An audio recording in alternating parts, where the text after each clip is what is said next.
இன்றைக்கான வீடியோவில் நம்ம என்ன பார்க்க போகிறோம்னு பார்த்தீங்கன்னா, அதுக்கு முன்னாடி குவாலிட்டி ஆர்கானிக் கார்டனை சப்ஸ்கிரைப் பண்ணிவிட்டு பக்கத்தில் இருக்க பெல் ஐக்கான் அழுத்திட்டு ஆல்ன்ற பட்டனையும் அழுத்துங்க.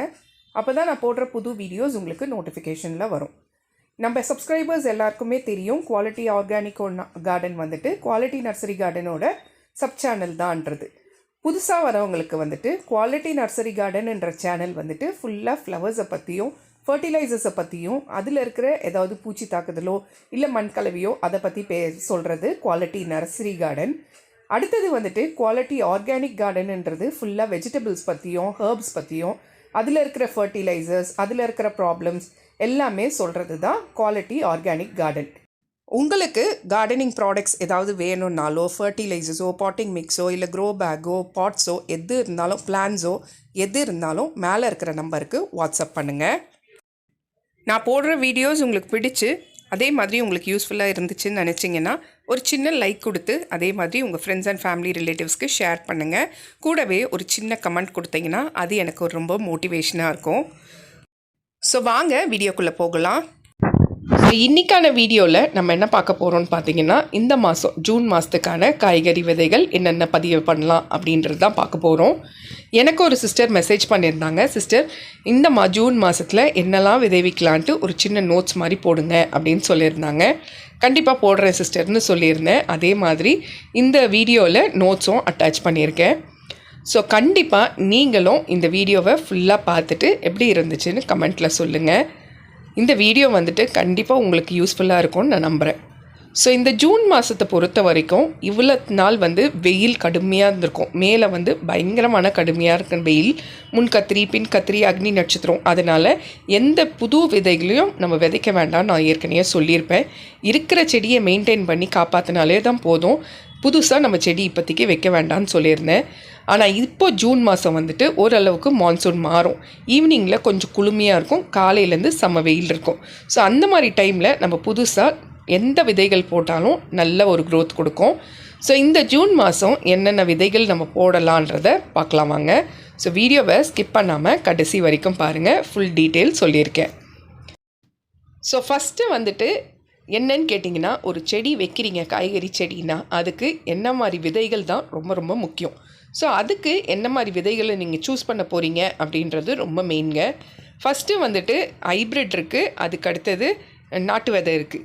நாட்டு விதைன்னு எடுத்திங்கன்னா கிட்டத்தட்ட 1 வருஷத்துலேருந்து 1.5 வருஷம் வரைக்கும் செடி நல்லாயிருக்கும். அதுக்கப்புறம் அந்த விதைகளை நீங்கள் சேகரித்து திருப்பி யூஸ் பண்ணிக்கலாம். ஹைப்ரிட்டோட விதை எப்படின்னு கேட்டிங்கன்னா, ஹைப்ரிட்டு ஒரு 6 மாதம்தாங்க வரும். நீங்கள் சாப்பிடும்போது காய்கறிகளாக மாறி ஈல்டிங்லாம் கிடச்சி சாப்பிடும்போது டேஸ்ட் கம்மியாக இருக்கும்.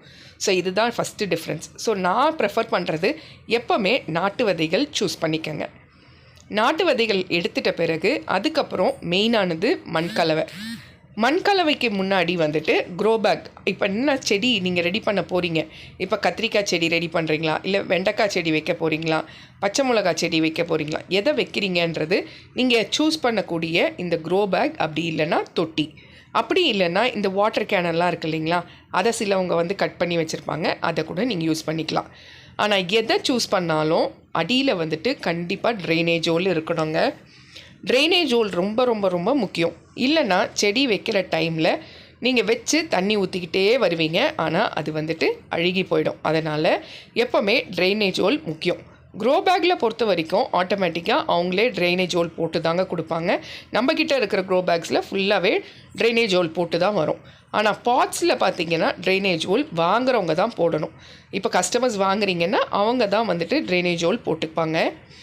ஸோ இதுக்கு கீரைகளுக்குன்னு பொறுத்த வரைக்கும் நீங்கள் என்ன எடுக்கலாம், 15 காரு 12 காரு 18 காருன்ற க்ரோ பேக்கு எடுக்கலாம். கத்திரிக்காய் வெண்டைக்காய் பச்சை மிளகாய் இதுக்கெல்லாம் நீங்கள் என்ன எடுக்கலான்னு கேட்டிங்கன்னா 12க்கு 12 15க்கு 15 க்ரோ பேக்கு எடுக்கலாம். ஸோ இப்போ வாங்க ஃபுல்லாக டீட்டெயில்டாக பார்க்கலாம். நான் ஒரு பேப்பரில் லிஸ்ட்டில் எழுதியிருக்கேன் என்னென்ன இந்த மாதம் விதைகள் விதைக்கலான்ட்டு. அதை நம்ம டீட்டெயில்டாக பார்க்கலாம். ஸோ ஃபஸ்ட்டு பார்த்திங்கன்னா தக்காளி. எந்த ஒரு சீசன்லேயுமே சூப்பராக வளரக்கூடிய ஒரு காய் எது, பழம் எது அப்படின்னு கேட்டிங்கன்னா தக்காளி தாங்க. ஸோ இந்த தக்காளியை நீங்கள் ஈஸியாக க்ரோ பண்ணலாம். ஃபஸ்ட்டு ஒரு சின்ன தொட்டி எடுத்துக்கோங்க, அதில் ட்ரைனேஜ் ஹோல் இருக்கணும். அது கூட மண்ணை கலந்துக்கங்க. கொக்கோ பீட்டும் வர்மி கம்போஸ்ட்டும் கலந்துக்கலாம், பெஸ்ட்டு இருக்கும். ஸோ அதை நல்லா கலந்து ரொப்பிட்டு அதில் வந்துட்டு கொஞ்சமாக விதைகள் எடுத்து நீங்கள் அந்த தூவி விடலாம். ஸோ அதுக்கு மேலே தண்ணி தெளித்து வச்சு ஒரு ஆஃப் ஷேடில் வச்சு விட்டிங்கன்னா 25 நாளில் 3 நாளில் முளைச்சி வரும். அதுக்கப்புறம் படிப்படியாக வந்து 25 நாள்லேருந்து 30 நாளுக்குள்ளே நீங்கள் பிளான்ட் வந்து பெருசாகிடும். ஸோ அதுக்கப்புறம் நீங்கள் ஆட்டோமேட்டிக்காக எடுத்து பிளான்டிங் பண்ண ஆரம்பிச்சிடலாம்.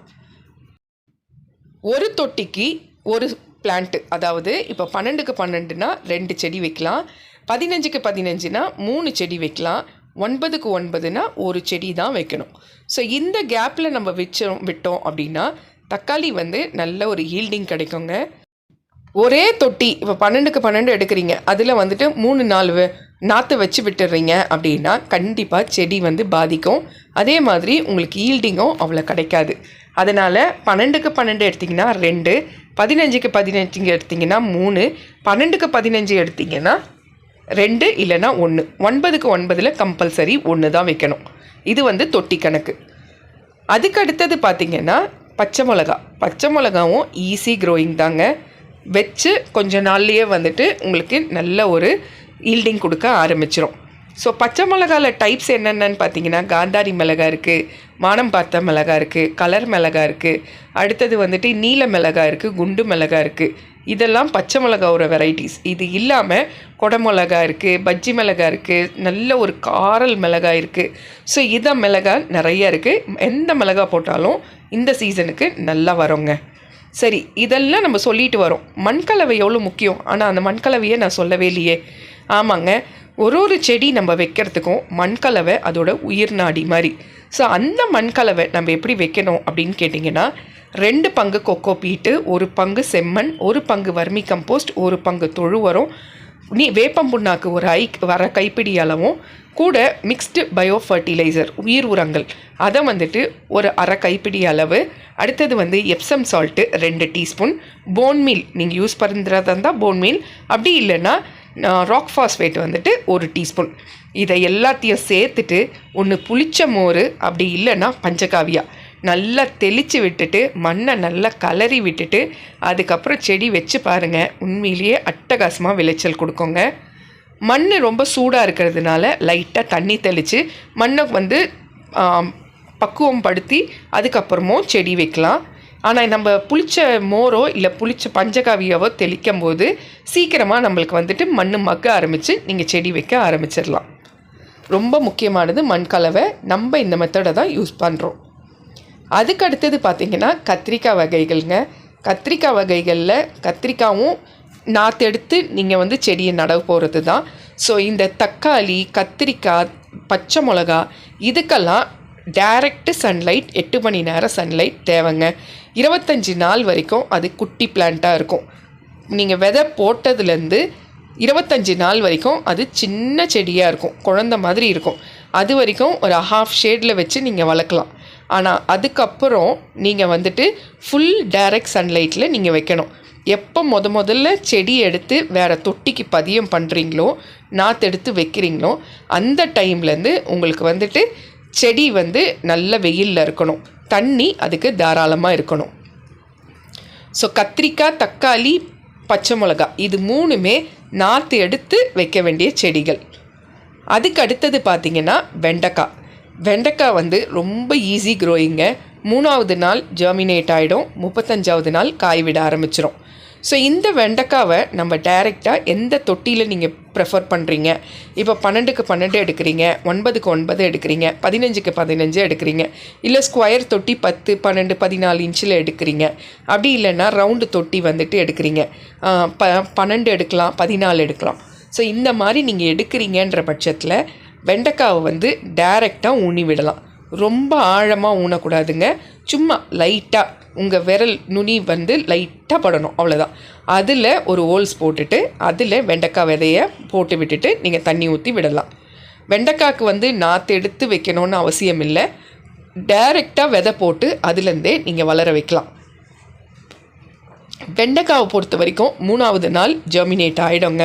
ஸோ அது வெயில்லையே இருந்தாலே ஒன்றுமே ஆகாது, ஆட்டோமேட்டிக்காக அது பிடிச்சி வளர ஆரம்பிச்சிடும். ஸோ கண்டிப்பாக வெயிலுன்றது ரொம்ப ரொம்ப ரொம்ப முக்கியங்க. ஃபஸ்ட்டு மண்கலவை எப்படி முக்கியமோ அதோட உயிர் நாடியோ, வெயிலும் அதுக்கு ரொம்ப செடிங்களுக்கு ரொம்ப ரொம்ப ஒரு முக்கியமான சத்து கொடுக்கறது நம்ம வெயில் தாங்க. அதனால் வெயிலில் கண்டிப்பாக இருக்கணும். அதுக்கு அடுத்தது பார்த்திங்கன்னா செடி அவரை தாங்க இந்த டைமில் வைக்கணும். கொடி அவரை ஆடி மாதத்துக்கு தான் வைக்கணும். ஏன்னா கொடி அவரை இப்போ நீங்கள் வச்சிங்கன்னா சுத்தமாக வளர்ச்சி இருக்காது, நல்லா வளரும், கொடியை படர்ந்து வளரும், ஆனால் ஒரு காயை கூட நீங்கள் பார்க்க முடியாது. ஆனால் இதே வந்துட்டு ஆடி கழிஞ்சு, அதாவது ஆடி மாதத்தில் ஆடி முடிஞ்சு வைக்க ஆரம்பிச்சிங்கன்னு வச்சுங்க, உங்களுக்கு செப்டம்பர் அக்டோபர் அப்படி இல்லைனா நல்ல காய் அப்படியே கொடுத்துக்கிட்டே இருக்கும் ஜனவரி வரைக்கும். ஸோ கொடி வெரைட்டிஸை தவிர்த்து செடி வெரைட்டிஸில் இருக்கிற அவரைக்காவை எல்லாமே சேர்க்கலாம். தம்பட்டை அவரை சேர்க்கலாம், மூக்குத்தி அவரை சேர்க்கலாம், சீரக அவரை சேர்க்கலாம், செடி அவரை சேர்க்கலாம், இதெல்லாம் சேர்க்கலாம். கொடி வெரைட்டி ஆன அவரைக்காய் மட்டும் நம்ம இப்போதைக்கு இந்த மாதம் சேர்க்க வேண்டாம். அடுத்த மாதத்துலேருந்து இல்லை அதுக்கு அடுத்த மாதமும் சேர்க்கலாம். ஸோ அவரைக்காய் செடியில் பார்த்திங்கன்னா வெயில் ரொம்ப முக்கியம், அதுக்கேற்ற மாதிரி தண்ணியும் முக்கியம். ஸோ தண்ணி நார்மலாக நம்ம எப்போவுமே கொடுக்குற மாதிரி கொடுத்து விடுங்க. இப்போ வெயில் காலத்தில் காலையில் ஒரு மக்கு, ஈவினிங் ஒரு மக்கு கொடுத்து விடுங்க. அது இன்னும் நல்லது, ரொம்ப செடியும் வாடாமல் இருக்கும். அவரைக்காவை பொறுத்த வரைக்கும் இன்னொரு மேஜர் அட்டாக், இப்போ தக்காளி, பச்சை மிளகா, கத்திரிக்காய் இதிலெல்லாம் அவ்வளோ பூச்சி தாக்குதல் வராது. லைட்டாக மாவு பூச்சி வரும், அதை நீங்கள் நீமோ ஆயில் ஸ்ப்ரே பண்ணிட்டீங்கனாலே போயிடும். ஆனால் அவரைக்காவை பொறுத்த வரைக்கும் இலையை நல்லா சாறு உறிஞ்சும் பூச்சின்னு ஒன்று இருக்குங்க. அது இலையை ஃபுல்லாக சாரை உறிஞ்சி எடுத்துரும். அந்த பூச்சிக்கு கண்டிப்பாக வாரத்துக்கு ஒரு வாட்டி வேப்பெண்ணெய் கரைசல் மஸ்ட்டு கொடுத்துக்கிட்டே வந்தோம் அப்படின்னா நம்ம செடி எந்த ஒரு பூச்சி தாக்குதலும் இல்லாமல் செடி ஆரோக்கியமாக வளர ஆரம்பிக்கும். அதுக்கு அடுத்தது என்னதுன்னு கேட்டிங்கன்னா பாவக்காய் தாங்க. பாவக்காய் ரொம்ப ரொம்ப ஹார்டான ஒரு விதை. ஸோ இதை நம்ம என்ன பண்ணணும் அப்படின்னு பார்த்தீங்கன்னா, ஒரு 5 மணி நேரம் தண்ணி, அப்படி இல்லைன்னா கஞ்சி தண்ணி, அப்படி இல்லைன்னா பஞ்சகாவியா, இது 3த்தில் எதையாவது ஒன்று எடுத்து ஒரு அரை கப்புக்கு சேர்த்துட்டு அந்த அரை கப்பில் உங்களுக்கு எத்தனை விதை வேணுமோ அதை போட்டு விட்டுருங்க. இப்போ 2 போடுறீங்க இல்லை 3 போடுறீங்க, போட்டு விட்டுருங்க. ஒரு 5 மணி நேரம் அதை அப்படியே விட்டுருங்க. 5 மணி நேரத்துக்குள்ளே மண்கலவெல்லாம் நீங்கள் ரெடி பண்ணி வச்சுருந்தீங்க, இல்லை ஏற்கனவே மண்ணில் வச்சுருந்த தொட்டிலேயே மண்கலவை ரெடி பண்ணி அதை போட போகிறீங்க அப்படின்னா 5 மணி நேரத்துக்கு அப்புறம் எந்த தொட்டிலேயோ எந்த க்ரோ பேக்லேயோ நீங்கள் போடுறீங்களோ அதில் பதிவு பண்ண ஆரம்பிச்சிடுங்க. கொஞ்சம் கொஞ்சம் கேப் விட்டு பதிவு பண்ணிவிடுங்க. ஒரு தொட்டியில் 2 விதைகள் போடலாம், பெரிய தொட்டியாக இருந்தால். சின்ன தொட்டியாக இருந்தால் ஒரு விதை போட்டு விடுங்க. இது கொடி வெரைட்டி. ஸோ அதுக்கேற்ற மாதிரி கிளைம்பர்ஸை நீங்கள் ரெடி பண்ணி கொடுத்துட்டிங்கன்னா அது அழகாக பிடிச்சி வளர ஆரம்பித்து அதுலேருந்து காய் வைக்க ஆரம்பிச்சிடும். கிட்டத்தட்ட 45th டேலேருந்து உங்களுக்கு ஈல்டிங் கிடைக்க ஆரம்பிச்சிடும். ஸோ பாவக்காய் ரொம்ப ரொம்ப ஈஸி க்ரோயிங் பிளான்ட்டுங்க. சன்லைட்டு கண்டிப்பாக அதுக்கு மஸ்ட்டு. அதுக்கப்புறம் இந்த ஜூன் மாதம் ஈஸியாக விளைவிக்கக்கூடிய பிகினர்ஸ் கூட நாங்கள் விளைவிக்கணும், கார்டனிங் பண்ணணும்னு ஆசைப்படுறவங்க ஈஸியாக தேர்ந்தெடுக்கிறது எதுன்னு கேட்டிங்கன்னா கீரை தாங்க. எந்த வகை கீரை நீங்கள் சேர்த்துக்கிட்டாலும் சரி, அரைக்கீரை, சிறுகீரை, முளைக்கீரை, தண்டுக்கீரை, பசலைக்கீரை, பருப்புக்கீரை, எதுவாக இருந்தாலும் சரி, உங்களை கொஞ்சம் கூட ஏமாற்றாமல் அது பாட்டுன்னு அதோட க்ரோயிங்கை கொடுக்குங்க. 25 நாள்லேருந்து 30 நாளைக்குள்ளே நீங்கள் ஃபஸ்ட்டு ஈல்டிங்கை முடிச்சு விட்டுடலாம். அதுக்கப்புறம் 2வது ஈல்டிங் ரெடி ஆகிடும். ஸோ கீரையை பொறுத்த வரைக்கும் ஈஸி க்ரோயிங், பிகினர்ஸ் கூட செய்யக்கூடிய ஒரு ஈஸி க்ரோயிங் எதுன்னா கீரை தாங்க. ஸோ அதுக்கு அடுத்தது பார்த்திங்கன்னா செடி முருங்கை இது நல்ல சீசனுங்க. இப்போ நீங்கள் செடி முருங்கைக்கு வச்சு விட்டீங்க அப்படின்னு ஒரு 3-4 மாதத்தில் உங்களுக்கு காய்கள் வைக்க ஆரம்பிக்குங்க. ஆனால் இலைகள் புதுசாக துளிர் வந்துக்கிட்டே தாங்க இருக்கும். ஸோ செடி முருங்கையை பொறுத்த வரைக்கும் விதைகள் ரொம்ப ஹார்டாக இருக்கும். இதையும் அதே மாதிரி கஞ்சி தண்ணி இல்லைன்னா பஞ்சகாவியா இல்லைன்னா புளிச்சமோர் எதுலையாவது போட்டு ஒரு 5 மணி நேரம் ஊற வச்சுட்டு அதுக்கப்புறம் விதை சாஃப்டான பிறகு எடுத்து நடவு செய்யுங்க. இந்த பாவக்காய், பீர்க்கங்காய், புடலங்காய், அடுத்தது முருங்கைக்கீரை, இதெல்லாம் ரொம்ப ஹார்டான சீட்ஸுங்க. ஸோ இதை நீங்கள் ஊற வச்சு போட்டால் தான் கரெக்டான ரிசல்ட் உங்களுக்கு கிடைக்கும். வெண்டைக்காய் அப்படியே டைரெக்டாக நடவு செய்யலாம்.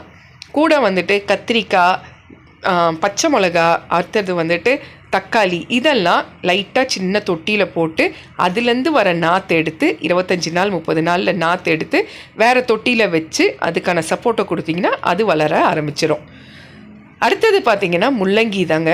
முள்ளங்கியோட விதை வந்து ரொம்ப குட்டியாக இருக்கும். இந்த முள்ளங்கிக்கு நீங்கள் எது எடுக்கலாம் தொட்டின்னு கேட்டிங்கன்னா 15 காரு 12 காரு 18 காரு, அதாவது கீரை வளர்க்குறீங்க இல்லைங்களா, அந்த க்ரோ பேக்கை எடுத்துக்கலாம். அந்த க்ரோ பேக்கை எடுத்துகிட்டு அதில் வந்துட்டு மண்கலவை ஃபுல்லாக ரொப்பிட்டு லைட்டாக கையில் ஹோல்ஸ் பண்ணிவிட்டு நீங்கள் விதைகளை போட்டு விட்டுருங்க. ஒரு குழிக்கு 2 விதை போட்டு விடுங்க. ஸோ இந்த மாதிரி நல்லா முளைச்சி வந்த பிறகு ஒரு விதை முளைக்கும், ஒரு விதை முளைக்காது. அந்த மாதிரி வீரியத்தினால்தான் 2 விதை போட சொல்கிறேன். ஸோ ஒரு 2 விதையும் முளைச்சிருச்சு பிரச்சனை இல்லை அப்படின்னீங்கன்னா ஒரு ஸ்டண்டை மட்டும் விட்டுட்டு மற்ற ஸ்டெம்மை எடுத்து விட்டுருங்க. ஸோ இதை வந்துட்டு ஒரே க்ரோ பேக்கில் நீங்கள் போட்டு விடலாம். இதெல்லாம் நீங்கள் மாற்றணுன்னு அவசியம் இல்லை, ஒரே க்ரோ பேக்கில் போட்டு விடலாம். அதுக்கு அடுத்தது பார்த்திங்கன்னா காராமணி தாங்க. எல்லா ஒரு சீசன்லேயும் நம்மளை ஏமாற்றக்கூடாத ஒரு காய் எதுன்னு கேட்டிங்கன்னா காராமணி தான். இந்த காராமணி வந்துட்டு ஹார்டான விதை. ஸோ போட்டு தண்ணியில் ஊற வச்சு அப்படியே கூட நீங்கள் கொடுக்கலாம். அப்படி இல்லைன்னா தொட்டியில் மண்ணை ரொப்பிட்டு அதில் ஹோல்ஸ் பண்ணிவிட்டு ஒரு தொட்டிக்கு 2 விதை போட்டு விடலாம். இப்போ இந்த செடியில் 2 விதை போட்டிருக்கிறது அதுதான் இவ்வளோ பெரிய செடியாக இருக்குது. ஸோ அதுலேருந்து நம்மளுக்கு ஈல்டிங் வந்து 40 நாளில் கிடைக்க ஆரம்பிச்சிடும். ஏன் சிஸ்டர் நீங்கள் வந்துட்டு எப்போ பார்த்தாலும் விதை நேர்த்தி பண்ணுங்க அப்படின்னு சொல்கிறீங்க அப்படின்னா, ஹார்டான விதைகளை டைரெக்டாக மண்ணில் ஊறி வச்சும்போது ரொம்ப நாள் உங்களுக்கு வந்துட்டு முளைப்பு திறன் வராது, அதுக்கப்புறம் தான் வரும். இப்போது 3 நாளில் வர வேண்டிய செடியோட முளைப்பு திறன் வந்துட்டு 7 நாள் 8 நாள் கழித்து தான் முளைப்பு திறன் வர ஆரம்பிக்கும். அதுக்காக தான் எப்போவுமே ஹார்டான விதைகளை வந்துட்டு நம்ம ஃபஸ்ட்டு முளைப்பு திறன் பண்ணிடணும். முளைப்பு திறனுன்றது ஒன்றும் இல்லை, நான் ஏற்கனவே சொன்ன மாதிரி ஒரு கப்பில் கொஞ்சமாக தண்ணி, அப்படி இல்லைன்னா கஞ்சி தண்ணி, அப்படி இல்லைன்னா புளிச்ச மோர், அது இல்லைன்னா பஞ்சகாவியா, எது உங்ககிட்ட இருக்குதோ அதை கொஞ்சமாக ஒரு 1/2 கப்பு தண்ணியில் சேர்த்துட்டு நீங்கள் வந்து இதை ஊற வச்சு ஒரு 5 ஹவர் ஊற வச்சுட்டு அதுக்கப்புறம் போர்த்திங்க அப்படின்னா உங்களுக்கு கண்டிப்பாக வந்துட்டு எந்த ஒரு இதுவும் இருக்காதுங்க. ஸ்டார்டிங்லேருந்து அது வளர்கிறதுலேருந்து நல்ல ஒரு ஆரோக்கியமாக வரும்.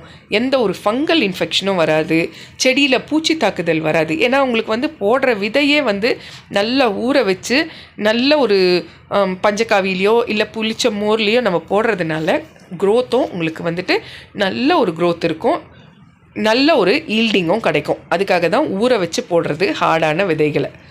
ஸோ காராமணியை பொறுத்த வரைக்கும் எல்லாமே டைரக்ட் சன்லைட்டில் இருக்க வேண்டிய காய்கள்ங்க. உங்ககிட்ட சன்லைட் வராது, நாங்கள் அப்பார்ட்மெண்ட்டில் இருக்கோம், எங்களுக்கு அவ்வளோ சன்லைட் வராது அப்படின்னு நினச்சிங்கன்னா நீங்கள் வந்துட்டு 5 ஹவர் வெயில் இருக்கிற இடத்துல வச்சு விட்டுருங்க. டைரக்ட் சன்லைட் ஒரு 5 ஹவர் வர இடத்துல கண்டிப்பாக வச்சு விட்டுருங்க. அதுக்கப்புறம் பார்த்திங்கன்னா கொத்தமல்லிங்க, ரொம்ப சவால் அப்படின்னு சொல்கிற ஒரு செடி எதுன்னா இந்த கொத்தமல்லி தான். நிறைய பேர் என்கிட்ட சொல்கிறது, சிஸ்டர் விதை போடுறோம் ஆனால் வரவே மாட்டேங்குது அப்படின்னு சொல்கிறாங்க. இந்த கொத்தமல்லியை பொறுத்த வரைக்கும் ஒரே ஒரு டெக்னிக் தாங்க, லைட்டாக அதை நுணுக்கிட்டு அதுக்கப்புறம் போடணும். இந்த கொத்தமல்லிக்கு இதை விளை வைக்கிறதுக்கு என் மாமியார் ஒரு விஷயம் சொல்லுவாங்க. என்னென்னா கொத்தமல்லி விதையை எடுத்து செருப்பை வச்சு தேய்ப்பாங்க. ஏன் அப்படின்னு நான் கேட்கும்போது அதுக்கு அவங்க சொன்ன பதில், கொத்தமல்லியோட விதை வந்துட்டு ரொம்ப சென்சிட்டிவ், அதுக்கிட்ட போயிட்டு நீ செருப்பு எடுத்து தேய்ச்ச ஆரம்பிச்சிட்டியா, என்னையே நீ செருப்பால் தேய்ச்சிட்டியா, ஸோ இனிமேல்ட்டு நான் வளர்ந்து காட்டுறேன் பாருன்ட்டு அது சவால் விடுற மாதிரி அர்த்தம். அதனால் எப்போவுமே ஊர்லலாம் செருப்பை வச்சு தேய்ச்சி தான் விதை வந்து விதைப்பாங்க அப்படின்றத எனக்கு சொல்லி கொடுத்தாங்க. ஆனால் நான் அதை செய்யலை. ஏதாவது ஒரு கட்டையோ இல்லை ஒரு பேப்பர் மேலே அந்த விதைங்களை வச்சுட்டு அதுக்கப்புறம் லைட்டாக அதை நசுக்கிட்டு போட்டு விடுங்க, சூப்பராக வளர்ச்சி கொடுக்கும்.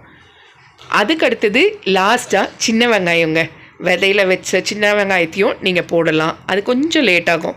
நம்ம வீட்டில் வெங்காயம் வாங்குகிறோம் இல்லைங்களா, குட்டி வெங்காயம் சின்ன வெங்காயம் வாங்குகிறோம் இல்லைங்களா, அதை கொஞ்ச நாள் ஒரு 10 சின்ன வெங்காயம் எடுத்து ஃப்ரிட்ஜில் வச்சுட்டு அதை வந்து பார்த்திங்கன்னா முளைப்பு திறன் வந்திருக்கும், அதை எடுத்து நடவு செஞ்சிங்கன்னா 45 நாளில் சூப்பரான நிறைய சின்ன வெங்காயம் உங்களுக்கும் கிடைக்குங்க. ஒரு காயும் ஒரு ஸ்பெஷலுங்க. அந்த காயை விளைவிக்கிறது ரொம்ப கஷ்டம்லாம் கிடையாதுங்க, கொஞ்சம் பராமரிப்பு. அதுக்கான பராமரிப்பு, வெயில், தண்ணி, அதுக்கான உரங்கள், தெம்பான உரங்கள், சத்தான உரங்கள் இதை மட்டும் நம்ம ரெகுலராக கொடுத்துட்டு வந்தாலே போதும். ஒரு ஈல்டிங்கும் சூப்பராக இருக்கும். அதை நம்மளாக நடவு செஞ்சு அதை எடுத்து நம்ம அதை ரெடி பண்ணி சாப்பிடும்போது அவ்வளோ டேஸ்ட்டாக இருக்குங்க. இதை நம்மளே ரெடி பண்ண காய் தெரியுமா அப்படின்னு நம்ம எல்லார்கிட்டேயும் சொல்லுவோம். ஸோ அந்த மாதிரி இந்த மாதத்துக்கான விதைகளை நான் சொல்லிட்டேன். நீங்கள் கண்டிப்பாக விளைவிச்சு அதுலேருந்து வர ஈல்டிங்கை செஞ்சு சாப்பிட்டுட்டு எப்படி இருந்துச்சுன்னு சொல்லுங்கள். அந்த சந்தோஷம் உண்மையிலேயே அலாதி சந்தோஷங்க. குவாலிட்டி ப்ராடக்ட்ஸுன்ற நேமில் நம்மளோட பொருட்கள் வீட்லேயே தயாரித்து ரெடி பண்ணிகிட்ருக்கோம். ஹோம்மேட் ப்ராடக்ட்ஸ், நலங்கு மாவு, சீயக்காய் பொடி, மருதாணி பொடி, செம்பருத்தி பொடி, நெல்லிக்காய் பொடி ரெடி பண்ணுறோம். தலைமுடிக்கும், அதே மாதிரி முகத்துக்கும் உடம்புக்கும். அதுக்கப்புறம் நம்ம சோப்ஸும் ரெடி பண்ணிகிட்ருக்கோம்.